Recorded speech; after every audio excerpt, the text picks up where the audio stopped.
sual riang bai chan hay ten an hay lo mangai tu o song tua achia acha shelo ma se leina tu ero an hay mol si lo andu sa mani bilong chia cha shelo chan hi du sa mu tham che thiam ve se zong an pan ngang Nazareth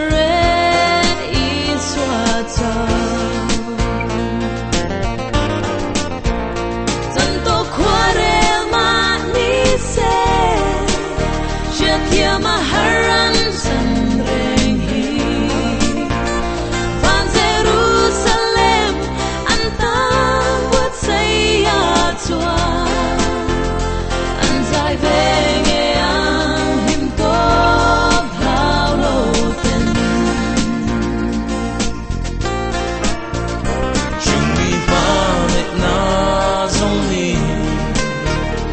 at khu seng lo chan hai te mangai ya khal pa nang e ro chua in nar ngai si lo biang sual riang vai te tanto cuore ma ni se je maharan chan reng hi van Jerusalem an tan buat saya chua an sai ve nge yang lim to lao lo ten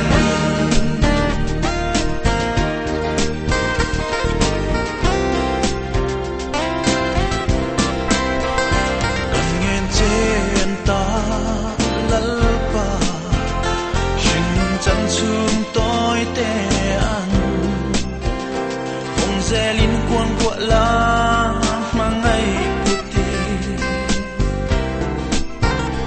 an shin nung kal siam tu re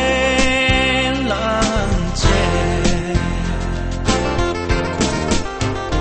tanto cuore ma ni se shatia maharam chan reng hi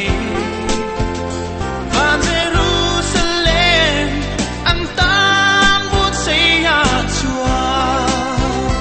an zai ve nge yang lim to lao lo ten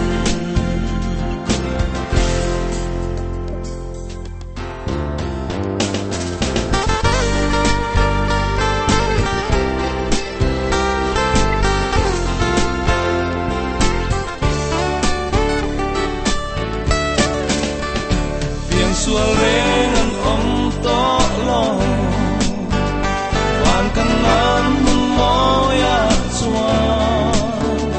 beram no roi ro pui chu kil ve in liman vor don si pian sia